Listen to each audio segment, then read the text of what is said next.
Welcome to Math Optics PSLE Math question series. Have you tried any of the PSLE Math questions from the 2021 paper? If you haven't, let's try one of the questions that came out in the PSLE Math 2021 and let's learn how to solve it together. Are you guys ready? So let's go through the questions together. So the perimeters of the shaded part is 4 cm more than the unshaded part. Let's start by outlining the perimeters of the shaded part so we can have a better look of the perimeters that we are looking for.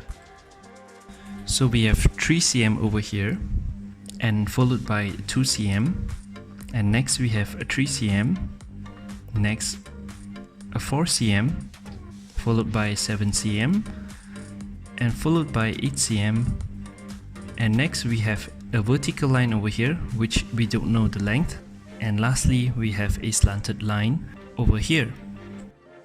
And this, everyone, is the perimeter of the shaded part. Correct? So which is the perimeter of the unshaded part? So do you see the triangle below the shaded part? So we have this slanted line, we have AB, and we have a straight horizontal line down below that completes the triangle. Follow me so far? Now we're going to try to simplify the questions by shifting some of the lines to form a nice rectangle. This is going to help us compare the perimeters between the shaded area and the unshaded triangle. Alright, so we are going to move this 3 cm and these 7 cm lines outwards to the left. Now that we have done that, now we are going to move the 2 cm line and the 4 cm line upwards to form the nice rectangle. Awesome, now that we have a nice rectangle, we can compare the perimeter easily.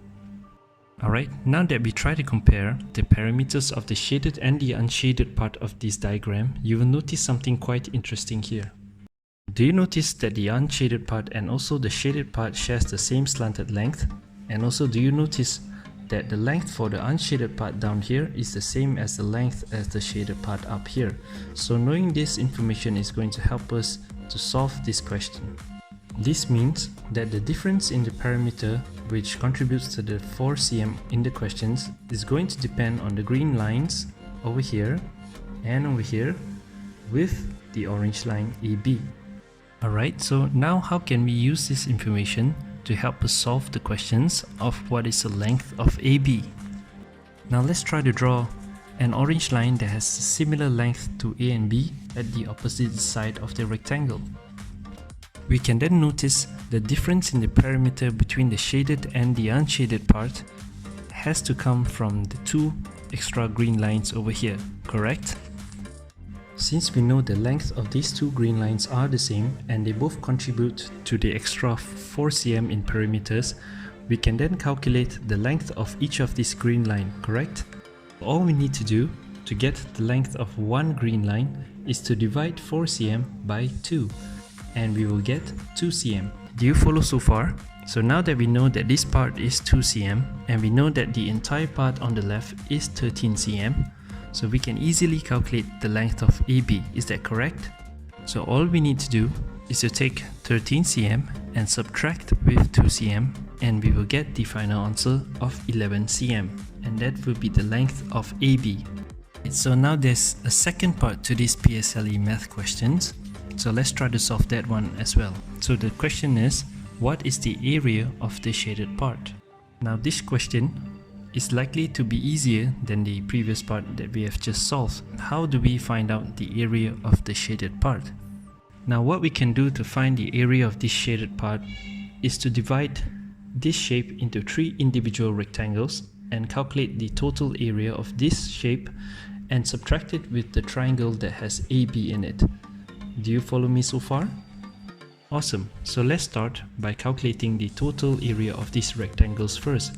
Do you remember how to calculate an area of a rectangle? Well, if you are thinking length times breadth, you are absolutely correct. Now let's start by calculating the area of the smallest rectangle first. Let's call it rectangle 1. So all we have to do is to multiply 3 cm with 2 cm, and that should give you 6 cm squared. Now let's look at rectangle number 2. Rectangle number 2 has a length of 3 cm plus another 3 cm. That should give you 6 cm. and we multiply with a breadth of 4 cm, and that should give you 24 square centimeter.